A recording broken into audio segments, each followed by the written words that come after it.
محمد بن سلیمان نے اپنے والد سے روایت کی، انہوں نے کہا ایک شامی کا دستور تھا کہ جو جب بھی مدینہ منورہ آتا تو وہ امام محمد باقر علیہ السلام کی محفل میں ضرور شامل ہوتا تھا، اور وہ امام علیہ السلام سے کہتا تھا کہ میں آپ کی مجلس میں اس لیے نہیں آتا کہ مجھے آپ سے محبت ہے، جبکہ حقیقت تو یہ ہے کہ میں آپ سمیت آپ کے پورے خاندان سے بغض رکھتا ہوں، اور میرا نظریہ یہ ہے کہ اللہ اور اس کے رسول صلی اللہ علیہ وآلہ وسلم اور خلیفۃ المسلمین کی اطاعت کا تقاضا یہ ہے کہ آپ سے بغض رکھا جائے۔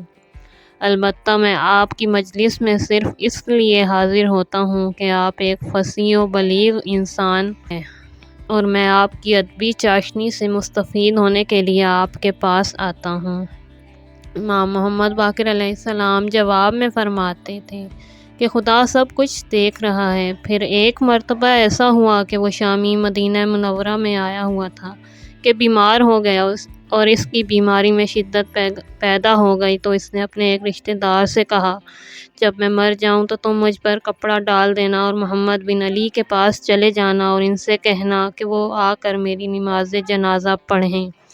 چنانچہ آدھی رات کے وقت اس کا جسم ٹھنڈا ہو گیا اور اس کے دوستوں نے اس کے جسم پر کپڑا ڈال دیا، اور صبح ہونے کے بعد اس کا رشتہ دار آپ کے پاس آیا۔ آپ علیہ السلام اس وقت مسجد نبوی میں تشریف فرما تھے۔ اس نے آپ کو شامی کی موت کی اطلاع دی اور کہا کہ اس نے وصیت کی تھی کہ اس کی نماز جنازہ آپ پڑھائیں گے۔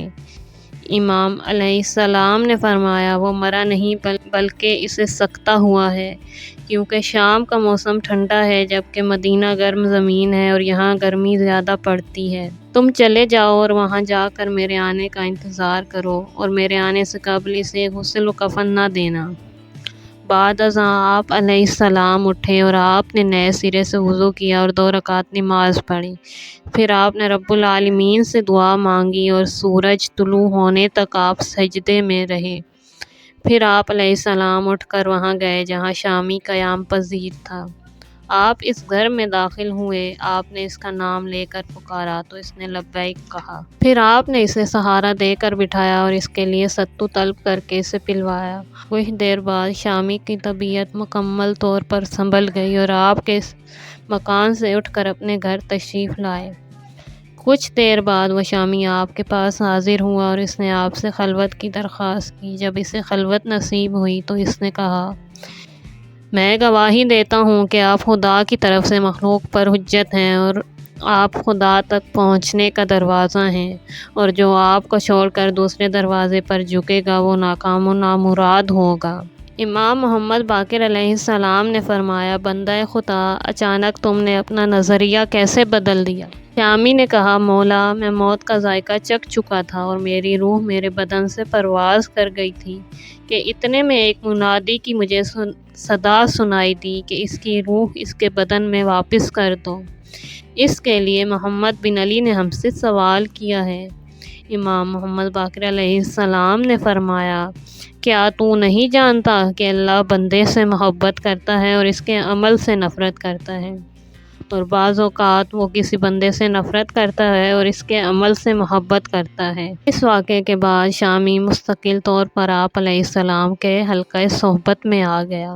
بس محمد صلی اللہ علیہ وآلہ وسلم اور آل محمد وہ ہستیاں ہیں کہ جنہیں اللہ تعالیٰ نے اپنی طرف سے نمائندہ بنا کر بھیجا ہے اور جو امت کی بخشش کا سبب ہیں، لیکن امت نے اپنی طرف سے امام اور خلیفہ بنا کر ان ہستیوں کی نافرمانی کی ہے اور اللہ تعالیٰ کا حکم جھٹلایا ہے۔ دوستو، اگر آپ کو ویڈیو پسند آئی ہے تو پلیز لائک کیجیے اور چینل کو سبسکرائب کیجیے تاکہ آئندہ آنے والی ویڈیو آپ تک پہنچ سکے، اور کمنٹس کے ذریعے اپنی رائے کا اظہار کیجیے۔ اللہ حافظ۔